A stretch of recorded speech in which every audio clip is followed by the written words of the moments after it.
Timirandasya gana gana sarakaya chaksurun militam yena tasmai Sri Gurave Namaha. Sri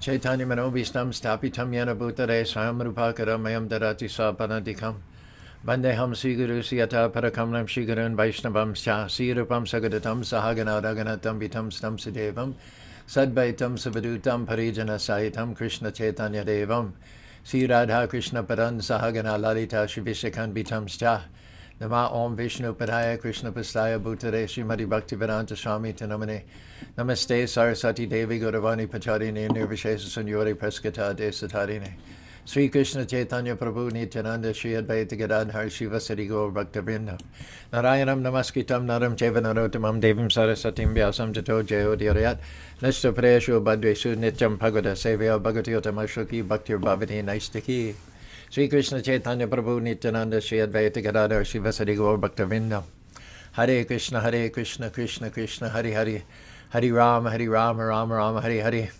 Thanks for joining me late. It was my fault. For some reason, the Facebook default setting is a private setting. So I put myself on Facebook, given the introductory prayers, and then realized that I had forgot to change the setting from only me to public. So I had to go back and go through the whole rigmarole of going on live on Facebook and making sure that I did set the public setting. I'll have to spend some time and try to figure out how to make the default Facebook setting public instead of the default setting private. Anyway, that's my excuse for joining you a little tardily today. Thanks for your patience, Anjali, Manasa Ganga, Malini Preeti, Haribo. Shout out to Malaysia and others who have also joined us. We're so appreciative. See the emojis going off like crazy on the Facebook page here. Well, good. I think we've got a good one for you today. This is the second part of the Srimad Bhagavatam, 41st verse, 3rd chapter, first canto. Once again, the verse here. Thanks, Stoka Krishna, for joining us also. Idam taridam grahayam esha sutam atmavatam param sarva beti itahasram saram samam samudritam. Translation. Srila Vyasadeva delivered this Bhagavata Purana to his son, who is the most respected amongst the self-realized, after extracting the cream of all Vedic literatures and histories of the universe. So we talked about how the Vedic literatures are oceanic, vast and unlimited, most of which have been lost to us in the present day. But Srila Vyasadeva extracted the cream of the Vedic literatures, which had to do with pure, unalloyed, uninterrupted devotional service, as exemplified, as emblemized by the celebrated, Prabhupada says, celebrated cowherd girls of Vrindavan, the queen of which is Radha Rani. Her name derives from Radha, Aradhanam, which means to worship, and Radha means queen. So the very name Radharani means the queen of Vrindavan, the topmost worshipper of Krishna. Her name is not mentioned in any of the other Vedic literatures, nor are the pastimes between Krishna and the gopis elaborated on anywhere else except in the Srimad Bhagavatam, and that comes in the 10th canto. So there was a reason that Vyasadeva put 9 cantos in front of the 10 cantos, and that's so that you wouldn't jump to the pastimes between Krishna and the cowherd boy girls and misunderstand it as some ordinary, mundane eroticism. You go being guided by a bona fide realized spiritual master such as Sukadeva Swami. You go to the feet, the first canto, the ankles, second canto, the knees, third canto, the thighs, fourth canto, the waist, fifth canto, the solar plexus, sixth canto, the chest, seventh canto, the neck, eighth canto, and so on and so forth. Being gradually elevated step by step until you finally come to the 10th canto, and having been trained and elevated by a bona fide spiritual master, you understand that these pastimes are inimitable. They're unique in all of the material and spiritual creations. They're the summum bonum of all human endeavor. And to get association with someone who can explain and deliver the pastimes of Krishna to you in the right spirit and with the right understanding, well, that's just very, very special. How special? Maharaj Parikshit, himself a realized soul, the recipient of the knowledge delivered by Sukadeva Goswami there on the banks of the Ganges 5,000 years ago during the last 7 days of Maharaj Parikshit's life. When Sukadeva Goswami arrived, there was a vigil. Parikshit had been cursed unfairly to die within 7 days by the bite of a snake bird. And many sages and saints came to join him as he divested himself of his robes and his crown and all his kingly duties and just prepared to go back home, back to Godhead. We come to the world with nothing, we leave with nothing, and no one's more keenly aware of this than those whose spiritual sense is awakened through devotional service. So this is the moment that Maharaj Parikshit had been waiting for his whole life. This is the final exam. This is the test of how you've spent your life. Ante kale chamam eva shmaran mukba kalevaram. Mukba kalevaram means at the time of leaving your body, shmaran, your thoughts, will gravitate to those things that gave you the most pleasure, to those things that you had prioritized during your life. Those are going to rise to the surface. And if you've served Krishna throughout your life, then Krishna consciousness, love of God, is what is going to rise to the surface of your consciousness, leaving this body. Then your life will have been successful. You will transfer to the eternal spiritual world. So Maharaj Parikshit sat down in a mendicant's robes on the bank of the Yamuna, and the word went out. So sages and saints from all over the known world gathered to sit with him during the last 7 days of his life. And inquiry was, and he already knew the answer, but he asked, he put it out there, Tatasjabab prichambi buche vishrabha vipakriyatam sarvatma miyamanashtam suda chachatam satab yuktaham. What is the duty of all men in all circumstances? Question number 1. Question number 2, and especially of those who are about to die. So none of the sages gave an adequate answer.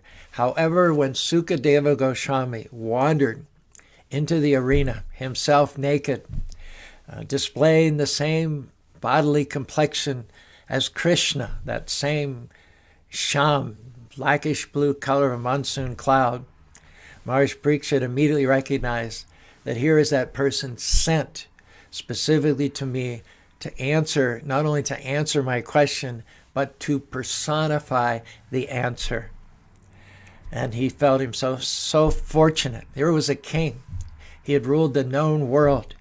He'd had all the resources of the world at his disposal. And yet, he never considered that any prior moment of his life was as fortunate as this moment beginning the 7-day vigil, which would end his life. Most people, if they knew they were going to die within 7 days, they would consider themselves the most unfortunate.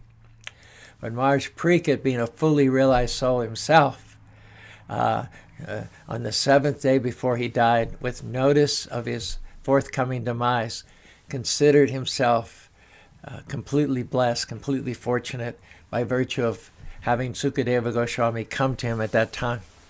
His exclamation upon seeing Sukadeva Goswami of joy, of triumph, of victory, Tulyama, Lavanipi, Nashagam, Nabavat Pagam, Bhagavat Sangi, Sangasya, Martinam Kim Utashi Shaham. Our topic today is Sadhu Sanga. Sangha is association, and Sadhu are realized souls. Maharaj Parikshit says, even a moment's association with a realized Krishna conscious soul is more valuable than the attainment of heavenly planets, more valuable than liberation itself from matter.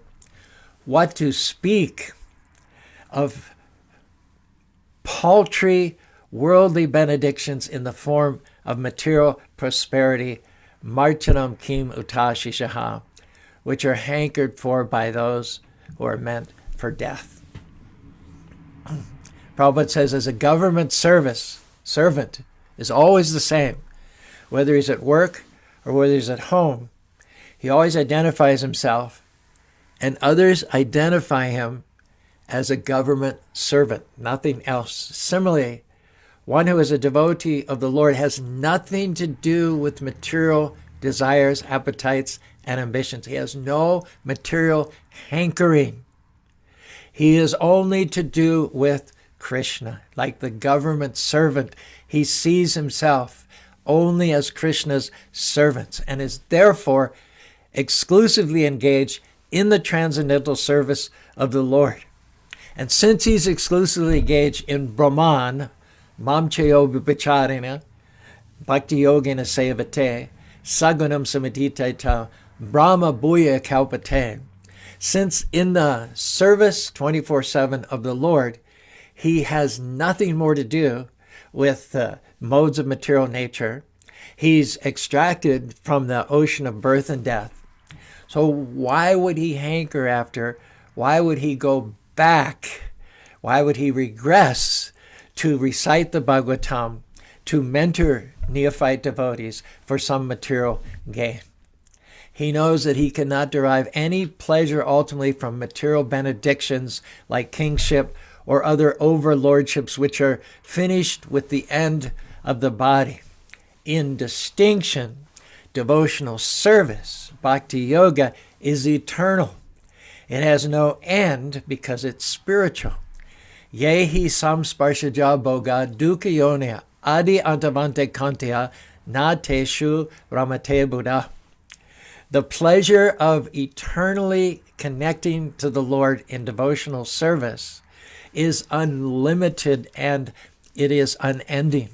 Those who are servants of the Lord, bona fide servants of the Lord like Sukadeva Goswami, have nothing to do with anything that has a beginning and a middle and an end. They're totally disinterested in that. There's no comparison between the spiritual asset of eternal service to the Lord and the fruitless pursuit of temporary material enjoyments, even up to the level of liberation. The one has nothing to do with the other. One time, a news reporter asked Prabhupada, "Why do you shave your heads, put that mark on your forehead, and dress in robes?" And Prabhupada said, "Why do you wear suit, pants, and coat, and shave your legs?" to the women. And she didn't know what to say, so he gave the answer. He said, "We dress and look and talk this way because we're spiritualists. And you dress and talk and look that way because you're materialists. And there the twain shall meet." Christ said you can't serve material life and spiritual life at the same time. It's either one or the other. Krishna says, "Sanisha sarvabhutanam yasham jagati samyakam yasham jagati bhutani sanisha pashatomuri." What is night for the materialist is day for the spiritualist. What is night for the spiritualist is day for the materialist. They're completely mutually exclusive. So why would someone then want to hear the crest jewel of all Vedic scriptures, the cream of the ocean of Vedic knowledge, from a materialist? Prabhupada says one commits a great blunder if one engages a paid reciter of the Srimad Bhagavatam, whose habit, pattern of behavior is to go right to the 10th canto, right to the pastimes of Krishna and the gopis, right to the prime misunderstanding. Those who are truly fixed in transcendence, whose attention is on the goal, gatim, do not desire any material benefits. 23rd verse, 7th chapter of the Bhagavad Gita, Antavantu phalam tesham tadbhavatyamesham deva deva yajantani madbhakti mamayamiti. It is said those of small intelligence worship the demigods, perform yoga, penances, and austerities in order to get elevation to the heavenly planets. Why? Because those who go to the planets of the demigods have to also die. Evam bhutva shvagaloka vishanti sinye punyamarkaloka vishanam. After their pious credits are exhausted, they come back down to this material world again to experience birth, death, disease, and old age. But Krishna says, Yanti majigino pimam. Those who worship me never come back again to this material world. The results of worshiping the demigods or attaining the higher planets, those benedictions are perishable because the whole material world itself is perishable. The demigods themselves, the inhabitants of the higher planets, and their worshippers are all perishable. The results of all those endeavors and the use of one's energy is all perishable, and therefore, Prabhupada says, it's performed by the less intelligent living entities. Those who are devotees of the Lord aspire for the blissful, eternal existence of serving the Lord in the spiritual world, characterized by knowledge, bliss, and eternity. Two different things could not be more opposite. The Supreme Lord, unlike this material world, and unlike the demigods, is unlimited. Therefore, his favor is unlimited, his mercy is unlimited, and particularly the mercy of the Lord on his pure devotees is also unlimited. Ye bhajanti tu mam bhaktya maiteshu chapi aham. Now let's go back to Maharaj Pariksit. He's supposedly the student. He's supposedly the disciple. He's the one that's asking the questions, taking the role of one who is ignorant and is extracting the light of knowledge from the Guru Sukadeva Goswami. But there's more to Maharaj Pariksit than meets the eye. He was totally realized from birth, like Prahlad Maharaj and others. Even from within the womb of his mother, he became Krishna conscious. As you know, Ashwatthama was a sycophant of Duryodhana. Duryodhana wanted to rid the earth of all Pandavas. In order to please his master Duryodhana, you recall from the Mahabharata how Ashwatthama, Kripacharya, and Kritavarman slaughtered the remnants of the Pandava army as they were sleeping on the night after the 18th day of the Bhagavad Gita, 18th day of the Kurukshetra war.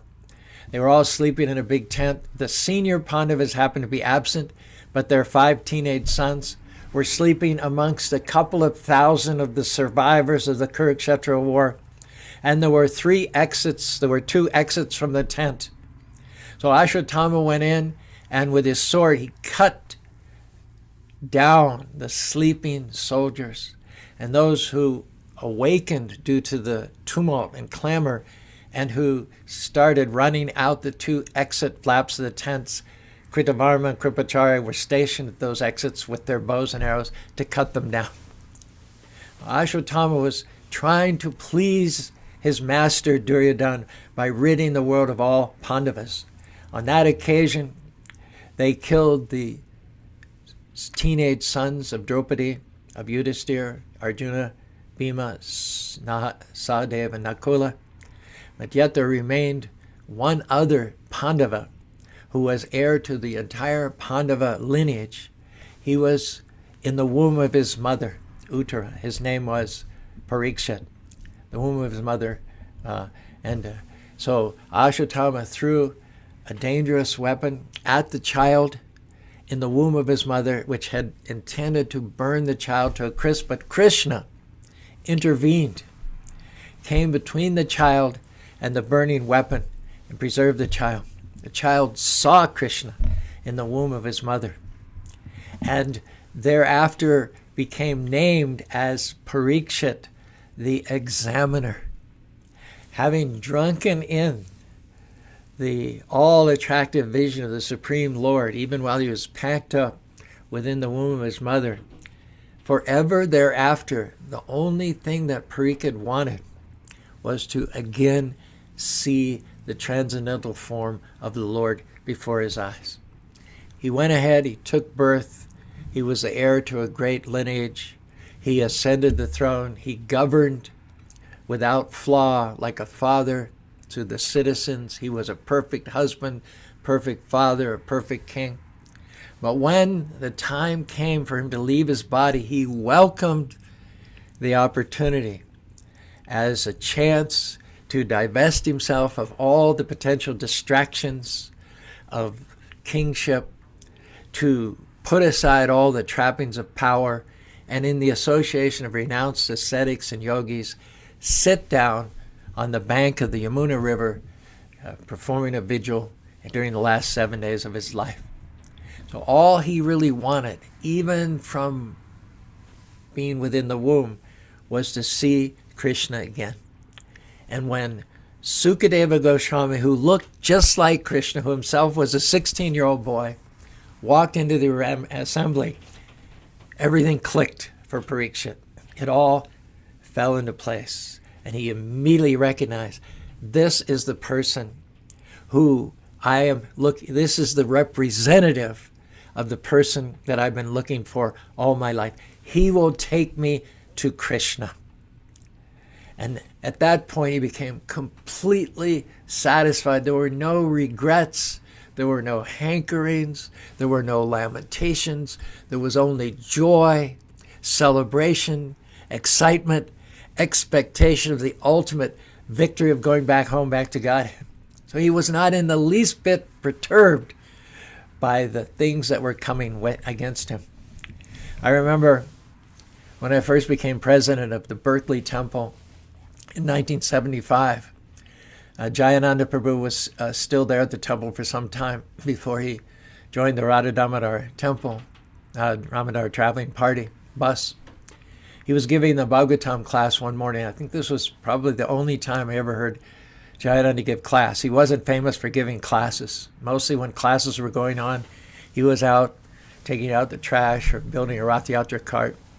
But he gave class this morning, and at that time, we had recently occupied the building, which had been incidentally a Mormon church prior, and we hadn't put up any soundproofing, so the 5 o'clock Mangalarti, devotees were a little indiscreet, playing kartals and drums.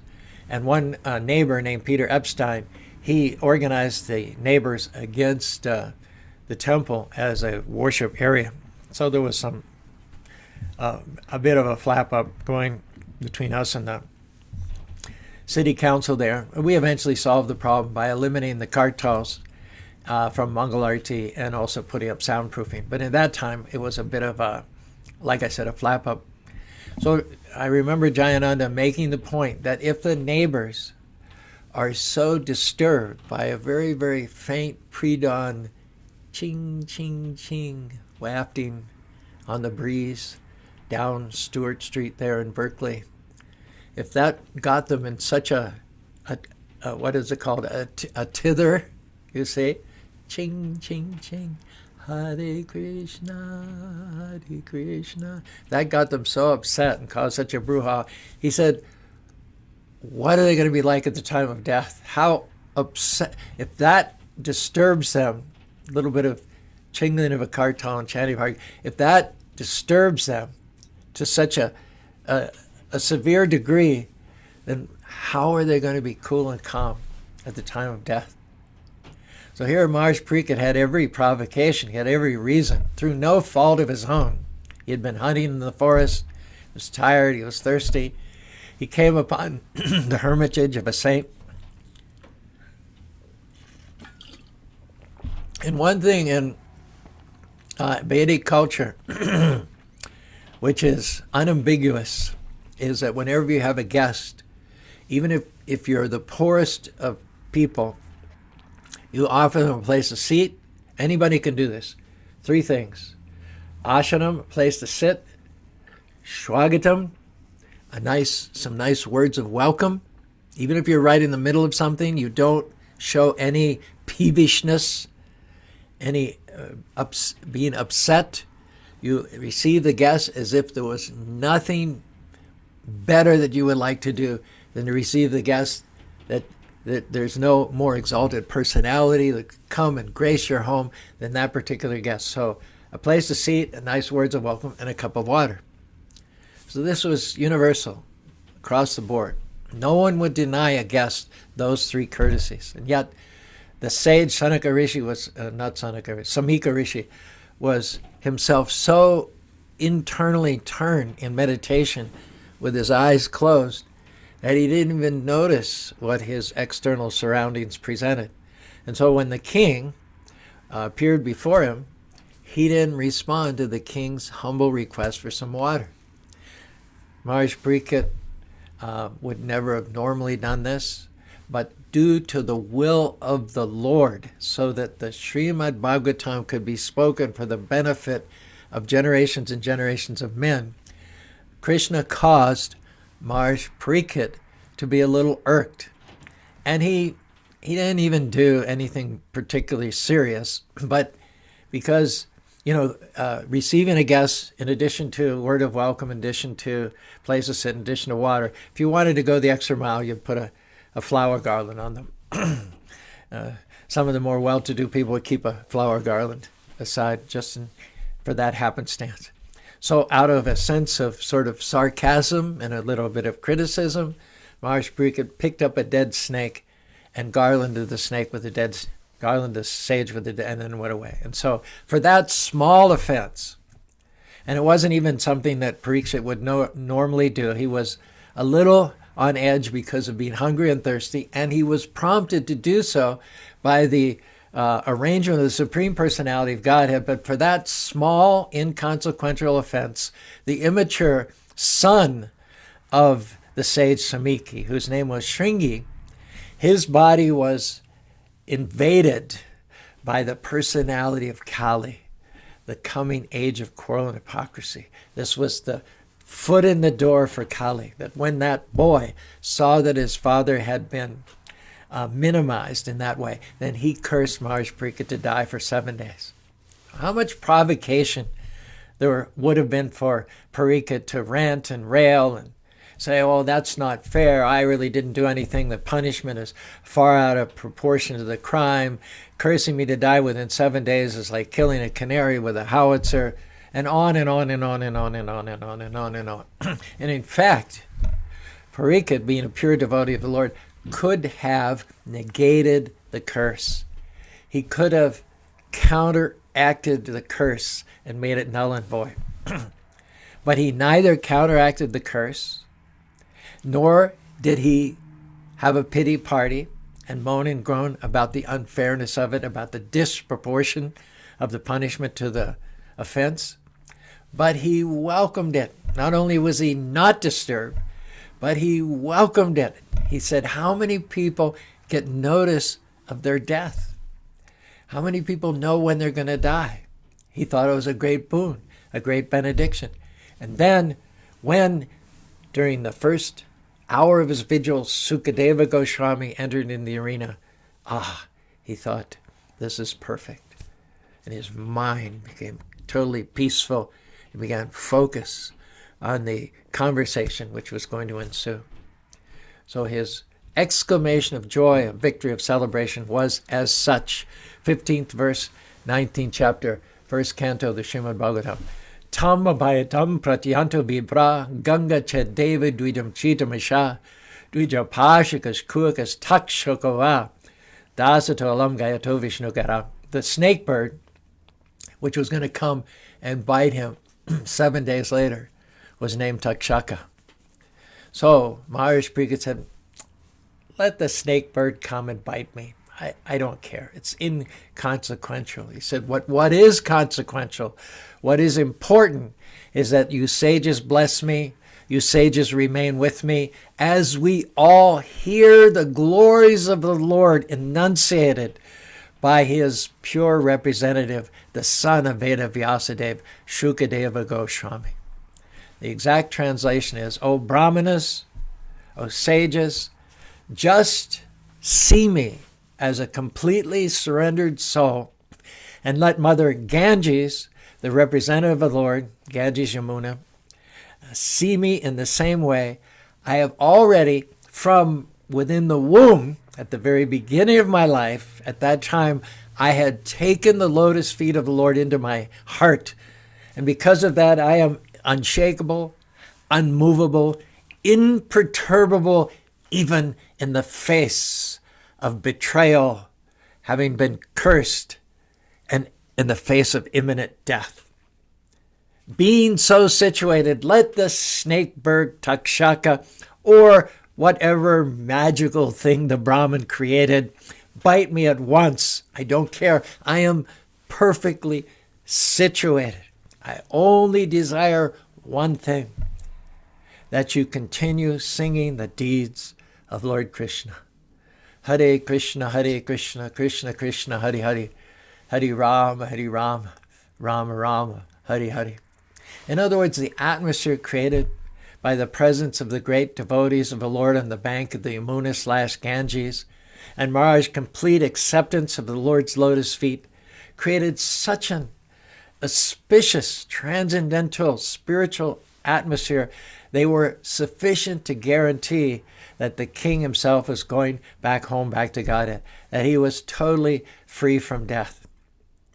At that point, he said, let the snake bite me. Doesn't matter. Now, later, doesn't matter. He was already liberated. So then, what was the purpose of the 7 days during which he inquired from Sukadeva Goswami? Taking the role of someone who is lacking in knowledge, lacking in devotion, and needed to be completed and complemented by the words of his guru. That was for our benefit. Those 7 days for our benefit. Maharaj Parikshit didn't lack anything. Sukadeva Goswami did not lack anything. You had a self-realized soul speaking to another self-realized soul. You had a self-realized soul inquiring from another self-realized soul and receiving the answers from a self-realized soul. The answer is given that you have a man who's potent and a woman who's fertile. Therefore, a child will be produced. So the child is the 20,000 verses of the Srimad Bhagavatam, which is nothing more than Sukadeva's answer to the questions of Maharaj Parikshit. And the first 2 questions that he asks are questions that all progressive living beings in the human form of life should take as preeminent, as priority. These are the 2 main questions that we should be asking in the human form of life. And if your day is peppered by other sorts of questions about eating, sleeping, mating, defending, politics, then you should take inventory, because you may be making big blunders in the use of your valuable human form of life. So these are the 2 questions. 24th verse, 19th chapter, 1st canto of the Srimad Bhagavatam. Tatas java prichami vipache visabhi vipav iti kriyatayam sarvatma miyamanasya kitam sura tatatam sata bhyuktaham. He asked the question about the duty of all men in all circumstances, every day, every moment of every day. Is there one overriding, preeminent duty for each and every and all of us? And then he asks the second question, what especially is the duty of those who are about to die? This is not idle armchair, drawing room, salon inquiries. This is, what should I do with my life? No, let me qualify that. Maharaj Parikshit is not asking, what should I do with my life? Sometimes we ask that. What is your plan for my life, Lord? What do you want me to do with my life? Do you want me to stay at college in Utah, or do you want me to go out of state? Do you want me, Lord, to major in science and technology or in the humanities? Do you want me to marry this girl, or do you not want me to marry this girl? Do you want me to take a job with this company, or do you want me to start my own business? What do you want me to do, Lord, with my life? Wrong question. That's not what Maharaj Parikshit is asking here. He's not asking, what do you want me to do, Lord, with my life? He's asking, what do you want to do, Lord, with your life? Because my life is yours. The poet said, "Take my life, Lord, and let it be consecrated to thee. Take my moments and days, let them flow in ceaseless praise. Take my hands and let them move at the impulse of your love. Take my feet and let them be swift and beautiful for thee. Take my lips and let them sing, always only for my King. Take my mouth and let it be filled with messages from thee. Take my silver and my gold, not a mite would I withhold. Take my intellect and use every power as thou shalt choose. Take my will and make it thine. It shall be no longer mine. Take my love, my Lord, I pour at thy feet its treasure store. Take myself and I will be ever only all for thee."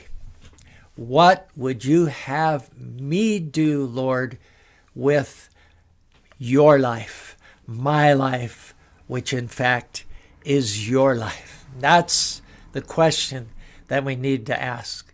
And the first answer is, Etad nirvidirmananam ichadam harinamanu kirtanam. Hare Krishna, Krishna Krishna, Hare Hare, Hare Rama, Rama Rama, Hare Hare. Prabhupada says in the verse, Maharaj Pariksit has placed two questions before Sukadeva Goswami and the learned sages. The first question is, what is the duty of everyone in all circumstances? And the second question is, what is the specific duty of those who are about to die very shortly? Now, really, we're all in the category of those who are about to die. Charaka Pandit said, the materialist, the illusion materialist, who is after the phantasmagoria of enjoyment in this material world, he has to, in order to pursue his misdirected desires, think that he will never die. Prabhupada gave the example, Paris. If you've been to Paris, the Arc de Triomphe, Champs-Élysées, huge broad boulevards, impressive monuments, even the apartment buildings in Paris are built to last for hundreds and hundreds of years. All that was created by the dictator Napoleon many hundreds of years ago. Those buildings are still here, but Prabhupada asked the question, where has Napoleon gone? Napoleon, as one of the history's most avaricious sense gratifiers, most ambitious conquerors, obviously he thought he would live forever. The buildings he built long outlasted him. He couldn't imagine that the buildings would be standing strong hundreds and hundreds of years after he left. Otherwise, if he was only thinking in terms of his own lifetime, he would have curtailed his ambitions, curtailed his monuments, curtailed his building projects. But he was thinking that he would live forever, erroneously, misdirectedly. On the other hand, as I said, what is day for the materialist is night for the spiritualist. What is night for the spiritualist is day for the materialist. Completely the opposite. You want to be successful in spiritual life, you have to think, I will die at every moment. Jatasha hidra vomitir dhruva janmimya tajmarutishta kante yadhaya kritanistya. Every one of us is dying right now. The day that you took birth was the day that you started to die. Our life is simply rushing. Kaloshmi loko serakri pravito mritu haras chaham. We are all dying each and every day. And if we do not invest the valuable form of this human form of life in glorifying the Lord with the rising and the setting of the sun, then each rising and setting of the sun robs us of invaluable, immeasurably precious time, which we can never, ever get back again. Ayo harati vaipam sham, in the second canto of the Bhagavad, ujjam ashtam chiyana tashyarati yat saranditas uttama shloka varteya. Says the rising and the setting of the sun, for those who do not glorify the Supreme Personality of Godhead, but engage themselves in useless questions and answers having to do with temporary affairs in this material world, it is said they are robbed. Every day they are robbed. They're busy trying to accumulate assets, put money in the bank, acquire property, expand their family through the wife and children and grandchildren and cousins. They're spending their days trying to accumulate assets, and yet the most valuable asset, which is the time we have, approximately 22,000 days in this human form of life, is being robbed from them. So they're trying for pennies every day while hundreds of thousands of dollars are being robbed from them while their attention is directed elsewhere. However, for one who spends the time following the footsteps of Sukadeva Goswami, Hare Krishna, Krishna Krishna, Hare Hare, Hare Rama, Rama Rama, Hare Hare, and glorifies the Lord, the rising and the setting of the sun, do not diminish the time and the assets of the living being, but rather spin that time, spin that human form of life, and thrust it into immortal life. Life without beginning, middle, and end. Life full of bliss, knowledge, and eternity in the company of the all beneficent, all-loving, all-attractive Supreme Personality of Godhead. So Prabhupada says, and we'll just finish this reiterating what I paraphrased. In this verse, the king has placed two questions before the learned sages. The first question is, what is the duty of everyone in all circumstance? And the second question is, what is the specific duty of one who is to die very shortly? Of the two, the question relating to the dying man is most important because everyone is a dying man, either very shortly or after 100 years. The duration of life is immaterial, but the duty of the dying man is very important. More on that Monday. That pretty much does it for this week. We had Motivational Monday, Transcendental Tuesday, and Wisdom Wednesday. Prashad has come up not only with the quotes from the Gita and the Srimad Bhagavatam, but he also brought us the lyrics to that poem by Francis Havergal. If you want to commit an English poem to memory, which is full of bhakti, I haven't found any other English poem which is so full of bhakti other than that one. Thank you for joining us, AVS Iyer, Prashant. Let's see who else we have. Raleigh was telling me that he liked our talk and I didn't see him. Uh-oh. Hold on a second. I've got two. Who else we have. Let me silence this here. So thank you very much. Let's see if I can call you up here. Oh, not those who liked. I don't know what's going on here. It's not bringing up the names of those who like. Kind of temperamental. Let me see if I can go to another window. No, it's not working. Okay. I may be able to speak a little of the philosophy, but I'm certainly not a technical genius here. We do the best we can with what Krishna's given us. We hope that it's adequate to enliven your day and to inspire you to delve deeper into Krishna consciousness, the result of which is that you'll not be disturbed at the time of leaving this body, but rather be excited, anticipatory for life eternal, full of bliss and knowledge in the association of the Supreme Personality of Godhead. Thank you. We'll have some programs on the weekend as well. You're welcome to join us. And we'll definitely be back with all of our technological issues and baggage next Monday. In the meantime, please chat. Hare Krishna, Krishna Krishna, Hare Hare, Hare Rama, Rama Rama, Hare Hare.